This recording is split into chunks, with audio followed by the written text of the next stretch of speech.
Aleluia. É muito bom poder estar aqui. Sinto-me imensamente honrada em poder conhecer essa casa.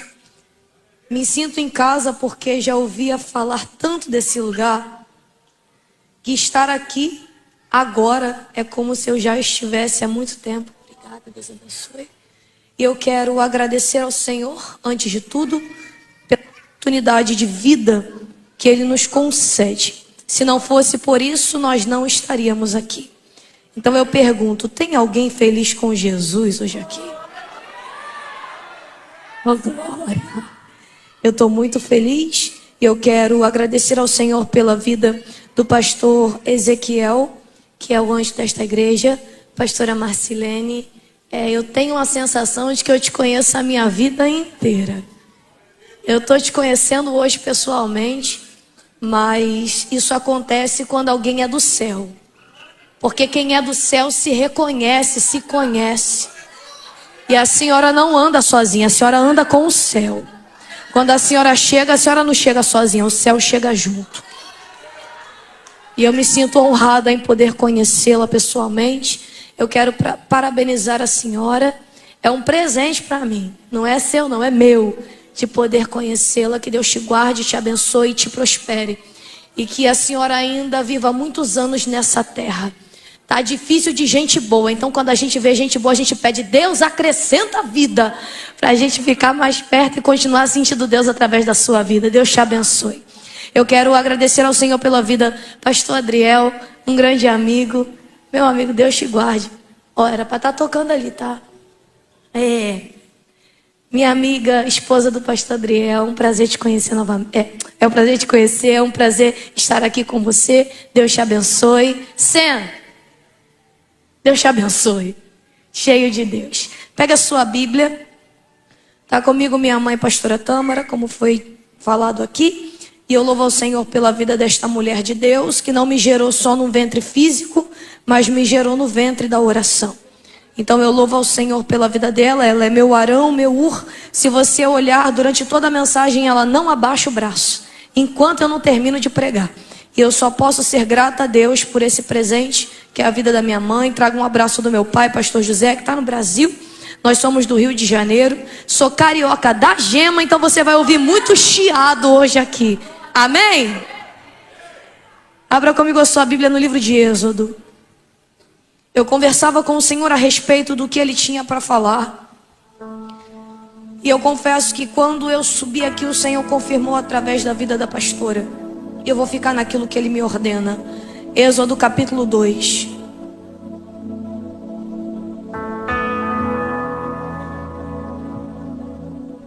Versículo 3. Êxodo 2, versículo 3. Deus abençoe a vida do meu amigo do sax. Deus continue te usando, te enchendo. Amém? Êxodo capítulo 2, versículo 3. Quem achou, diga: eu vou para o céu. Quem não achou, diga: eu também vou. Aleluia. Está escrito assim: não podendo, porém, escondê-lo por mais tempo, tomou um cesto de papiro, calafateou com betume e piche, e pondo nele o menino, largou-o no carriçal, à beira do rio. Fecha os seus olhos. Pai, em concordância com a oração da tua serva, a minha oração neste momento é que a Carol venha sumir deste altar. Deus, eu não posso nada, mas o Senhor é aquele que pode tudo, tá tudo na palma da tua mão. Então por isso, Pai, que a Carol suma agora, mas que teu Espírito apareça aqui. Espírito Santo, debaixo dessa atmosfera profética, permaneça à vontade. Jesus, pelo teu nome e acima de todo nome, que haja cura, libertação, salvação de vidas. Eu te peço, Pai, fale conosco de uma maneira tão tremenda, nos alimente de uma maneira tão eficaz, que quando nós sairmos por essa porta e o inimigo tentar oferecer algum tipo de prato, nós olharemos para ele e diremos: muito obrigado, obrigada, mas eu já me alimentei. Eu te peço, Espírito de Deus, que este culto venha a ser um culto tão sobrenatural, ao ponto também de que quando nós sairmos daqui, nós não venhamos conseguir discernir o que aconteceu na casa. Nós não venhamos conseguir saber se foi céu na terra ou se foi terra no céu, mas que possamos te sentir, ouvir a tua voz. Fale conosco, em nome de Jesus. Se assente. Todas as vezes que o Senhor me direciona a uma mensagem, Ele tem sempre por costume me dar um tema na mensagem. Esse tema, ele serve como um resumo do que Ele vai dizer. Preste bastante atenção, porque não é um tema que se dirige a um certo tipo de público específico. Ele é um tema dirigido a qualquer tipo de pessoa, seja homem, mulher, seja criança, jovem, adulto, porque ele é dito de uma maneira completamente espiritual. E eu quero que você receba, porque ele é um tema de fato que você vai precisar ainda para a sua vida. O tema é: você não vai abortar. Para você guardar isso daqui, diga para quem está mais próximo de você: você não vai abortar. Que é isso, Carol? Eu sou homem, pelo amor de Deus, como é que eu vou dizer isso? Não fique preocupado, Paulo vai dizer: meus filhos, a quem por vós sinto dores de parto, até ser Cristo gerado em vós. Então, se Paulo sentiu dor de parto, por que tu não vai sentir, não é mesmo? Diga melhor, sendo como um profeta para a vida de quem está perto de você: você não vai abortar. Eu vim amando de Deus dizer que você não vai abortar nenhuma das promessas de Deus na sua vida. Bem, você vai entender. O livro de Êxodo, capítulo 2, relata-nos uma história extremamente conhecida a respeito de alguém chamado Moisés. E quem aqui nunca ouviu falar a respeito de Moisés? Moisés é alguém que, quando aparece no cenário, a gente já vê que ele é diferenciado. Moisés é alguém que tinha tanta intimidade com Deus, que ele vive experiências absurdas, que confesso eu que queria ter vivido parte dessas experiências. Ele é alguém que é tão íntimo de Deus que Deus o chama de amigo. Ele é alguém que é tão íntimo de Deus que ele vê Deus passar de costas. Quem é esse? É esse mesmo que a gente consegue ouvir falar dele até hoje, que fez história. Só que antes de começar a falar dele, a gente precisa entender que ele veio de um ventre, ele veio de uma mulher. E essa mulher se chama Joquebede. Joquebede começa a gerar Moisés num período não muito fácil. É um período em que o texto nos conta que se levantara um faraó que não conhecera a José. Vai ouvindo. Esse faraó que se levanta com uma preocupação que é a seguinte: o povo de Deus estava crescendo de maneira absurda. E qual é a preocupação? O Egito vivia muitos ataques estrangeiros. Então o medo de faraó era que o povo de Deus, sendo maioria, se juntasse com os estrangeiros, atacassem ao Egito, e assim eles estariam por menores. Então o que faraó faz? Ele tem uma ideia: vou paralisar o crescimento do povo de Deus. Não dá mais, eles estão crescendo demais. Eu preciso fazer alguma coisa para parar esse crescimento. Escute só, o texto começa a nos contar que agora faraó começa a usar algumas ideias para fazer com que esse povo pare de crescer. Eu confesso que quando Deus me dá uma mensagem, eu tento entender de maneira lógica o que está escrito, para que eu possa passar para você de maneira simples. Só que quando eu começo a ver as atitudes de faraó, eu não encontro lógica no que ele começa a fazer. Porque a primeira coisa que ele começa a fazer é a seguinte: aumenta o peso da carga de trabalho do povo de Deus, porque assim eles param de crescer. Pense comigo na lógica. Quando uma pessoa ela vai a uma academia, e eu digo treinar mesmo, a intenção é que ela aumente o peso gradativamente, certo? Porque quando ela está ali, ela entende que o seu músculo tende a crescer com aumento de peso. Então existem pessoas que são tão afobadas que ela chega hoje ela quer sustentar mais do que ela aguenta. Então a gente entende que quanto maior peso, maior crescimento. Só que faraó vai dizer assim: aumenta o peso para paralisar o crescimento. Aqui eu não entendo quando pessoas entram num culto como esse e dizem: Deus, está pesado demais. Eu não estou suportando. Está pesado em casa, na família, no ministério, nos negócios, na empresa. Eu não sei porque está tão pesado. Aí Deus me traz lá do Brasil para dizer para você: entenda, o evangelho não é leve, muito menos simples. O que você precisa entender é que quanto mais aumenta o peso, maior é o crescimento que Deus tem preparado para você. não vim aqui dizer, fica tranquilo, vai ser leve. Não é. Arabaraçai. Só que quanto mais aumenta o peso, é Deus dizendo, estou com pressa no teu crescimento, sustenta. Então o povo continua crescendo, ele vem com outra ideia. A outra ideia é a seguinte: coloca o povo de Deus para trabalhar com barro e com tijolo. Assim eles param de crescer. Não entendo também, isso daqui não tem lógica. Porque quando ele começa a avisar para que o povo trabalhe com barro e com tijolo, automaticamente a gente pensa, tijolo, obra. Porque a maioria da obra usa-se o tijolo. Então olha o que ele está dizendo: coloca o povo de Deus na obra. Porque assim o povo de Deus vai parar de crescer. Sabe, pastor, existem pessoas que reclamam dizendo: culto no meio da semana, culto amanhã de novo. Já não bastam os eventos que acontecem na igreja, vai vir agora outro evento de homens. Para quê? Para que mais coisa? Será que os pastores não entendem que eu tenho coisa para fazer em casa? Será que os pastores não compreendem que eu tenho um marido para cuidar, empresa para ajustar, administrar? Aí Deus me traz aqui para dizer: quanto mais envolvido na obra, quanto mais envolvido na obra, mais rápido é o teu crescimento. Não sei se você entendeu. Vai pro culto, vai hoje, amanhã, vai sábado, vai domingo se mandar, mas não deixe de estar envolvido no altar. Porque quem quer crescer precisa se envolver. Não existe crescimento sem envolvimento. Não existe. Até porque eu desconheço crente que não gosta de culto. Ele diz assim: então coloca o povo de Deus para trabalhar com barro, assim eles param de crescer. É como se eu olhasse para Faraó e dissesse: é sério? Porque se a gente parar para analisar, o povo de Deus foi formado da onde? Da onde? Então é como se eu dissesse: é sério, Faraó? Você quer colocar barro para paralisar barro? Deixa eu te contar um segredo relacionado ao povo crente mesmo. Quanto mais pisa na gente, humilha a gente, decepciona, calunia, persegue, é aí que a gente cresce, a gente avança, a gente chega. Não adianta. Barro não paralisa barro. Não paralisa.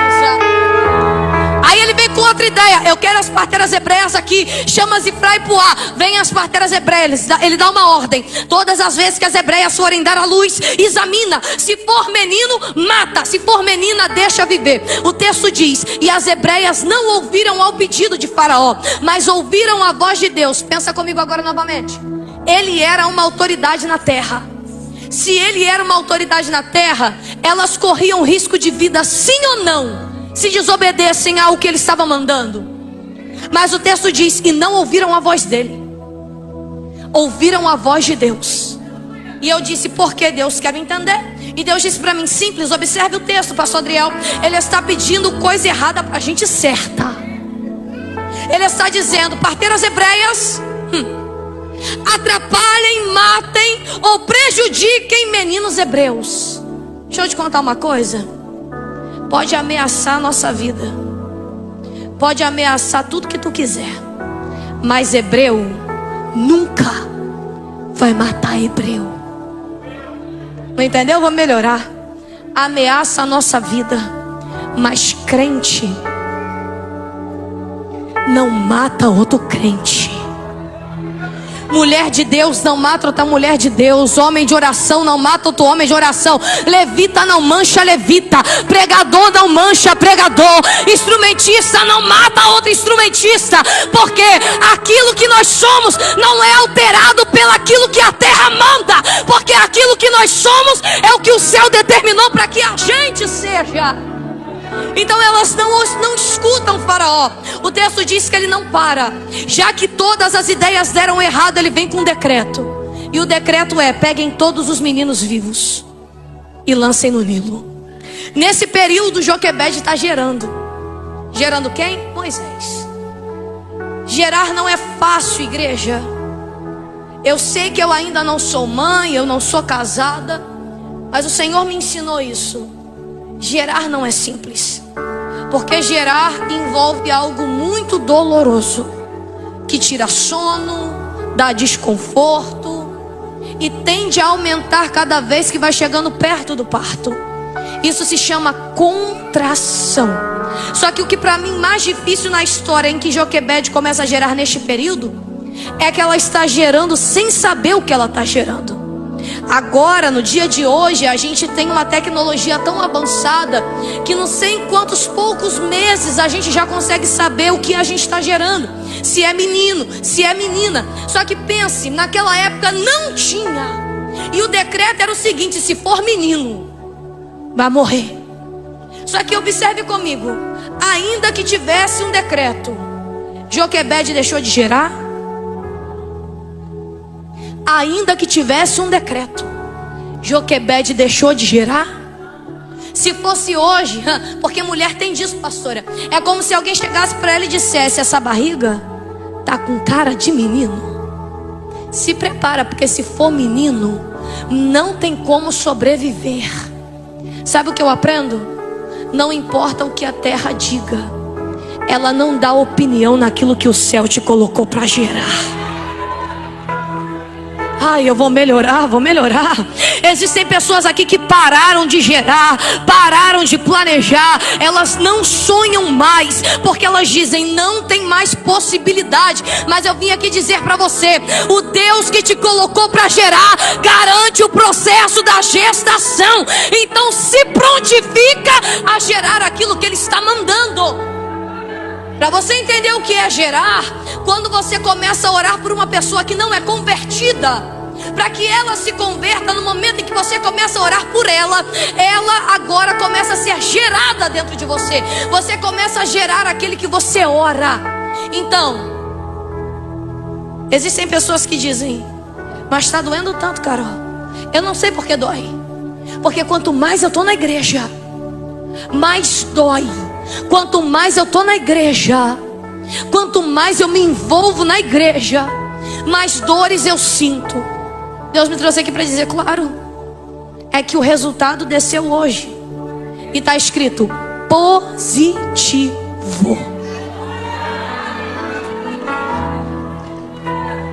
Deixa eu te contar o motivo de estar doendo tanto, machucando tanto, ao ponto de pessoas estarem aqui dizendo: é meu último culto, chega, não aguento mais, não suporto mais, porque um espírito maligno de depressão está rondando a tua mente, o espírito maligno de suicídio está acabando com você, o espírito maligno de complexo de inferioridade, crise de ansiedade, automutilação, eu não sei, mas Deus me trouxe aqui para dizer: isso que tu está sentindo não é morte, é eu dizendo: deu positivo, está gerando.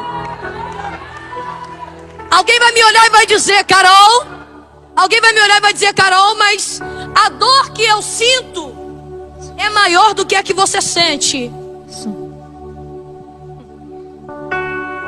Alguém vai dizer: a dor que eu sinto é maior do que a que você sente. Eu posso dizer: é verdade. Sabe por quê? Vai que você está gerando gêmeos. Se eu fosse você, eu recebia. Vai que tu tá gerando trigêmeos. Carol, não entendi. Quanto maior o que tu gera, maior é a dor que você vai ter que suportar. Carol, mas eu ainda não entendi. Vai que tu tá gerando teu casamento, tua empresa, teu ministério.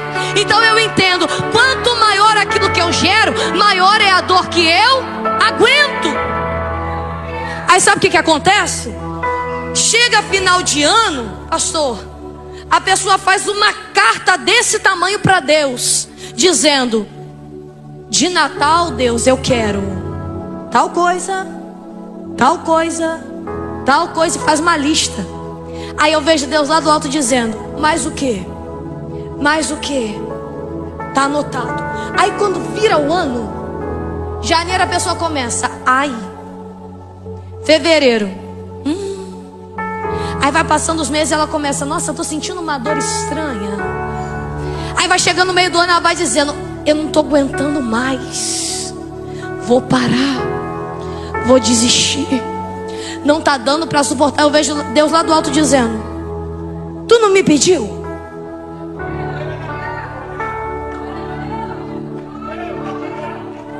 Tu não me pediu? No momento que tu me pedia, eu botava. Então gera. Mais o que? Então gera. Mais o que? Então gera. Já que tu pediu, então aguenta aquilo que tu pediu na gestação. Não é morte, vai acontecer, mas você precisa aguentar. Sustenta. Sabe o que acontece? Ela começa a gerar. Algumas pessoas vão dizer: e o menino nasceu e era formoso. Mas eu respeito o processo dela. O menino simplesmente não nasceu da noite para o dia. Ela teve que superar o processo de gestação.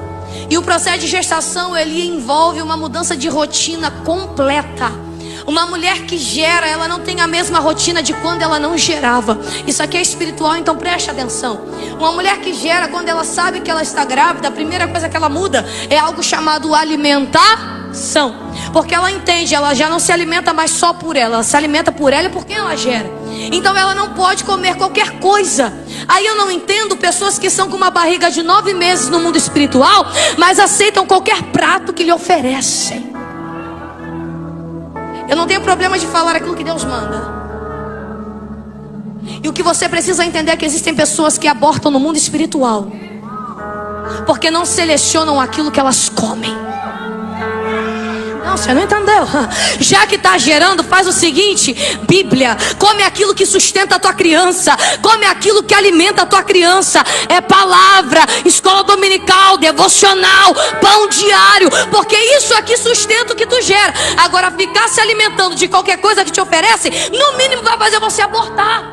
Está na hora de ser seletivo com aquilo que a gente come. A gente não pode sair por aí comendo qualquer coisa. A gente tem que comer onde tem que comer, que é aqui. Segunda coisa que muda na vida de uma gestante.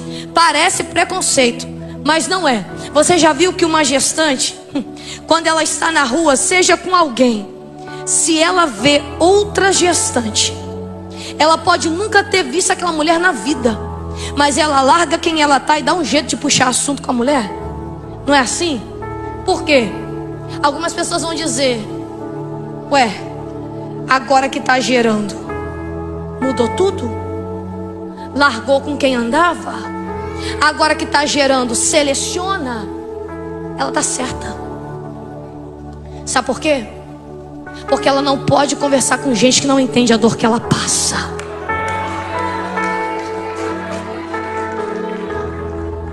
Para você entender o que eu acabei de dizer, para de chorar porque pessoas saíram da tua vida. Para de reclamar porque algumas pessoas não estão mais com você.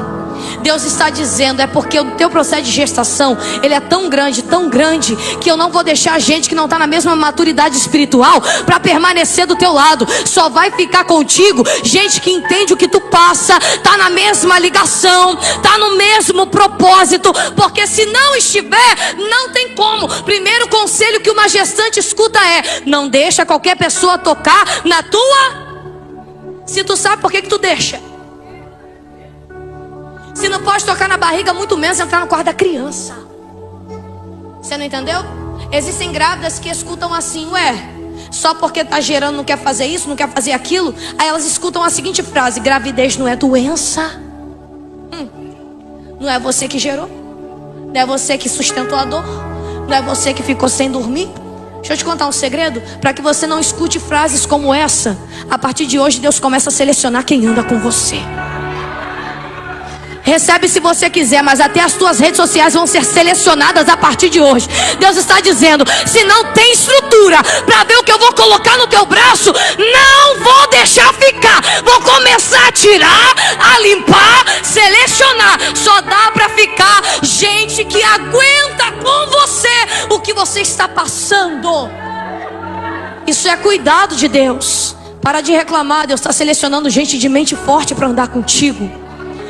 Terceira coisa que muda na vida de uma gestante: agora vai sumir o glória. Já percebeu que aquilo que ela vestia já não cabe mais? Porque a barriga começa a crescer. Então ainda que ela tente, não entra, não cabe. Não é à toa que existem lojas específicas para gestantes. Aí sabe o que eu não entendo? Tá com um barrigão de 9 meses, mas insiste em colocar aquilo que não cabe mais. Aí vai dizer pra mim, só porque tá com uma saia na canela, uma blusa tampando o pescoço, quer dizer que então você vai pro céu? Se eu tiver com outra roupa eu não vou. Eu não vim falar de doutrina, mas eu falo de posicionamento. Eu falo de postura. Não adianta. Se Deus te fez gerar, tu está subindo de nível. Então se você está subindo de nível, a tua fala tem que acompanhar o teu nível. A tua roupa acompanha o teu nível. A tua postura acompanha o teu nível. O teu pensamento acompanha o teu nível. Porque não dá para insistir com coisas que não cabem mais. Porque antes, quando não gerava, dizia: se me afrontou, vou resolver. Pega o telefone, responde a indireta na rede social, dá um jeito de debater, de bater boca, de fazer e acontecer. Deus está dizendo: faz o seguinte, quando essa afronta bater na tua porta, olha para o tamanho da barriga que já está. Olha aquilo que você está gerando. Sabe por quê? O inimigo, ele faz de tudo para te tirar do propósito. Ele que manda a afronta. Você pode observar, tudo que ele faz é para que você não consiga alcançar aquilo que Deus te colocou para gerar.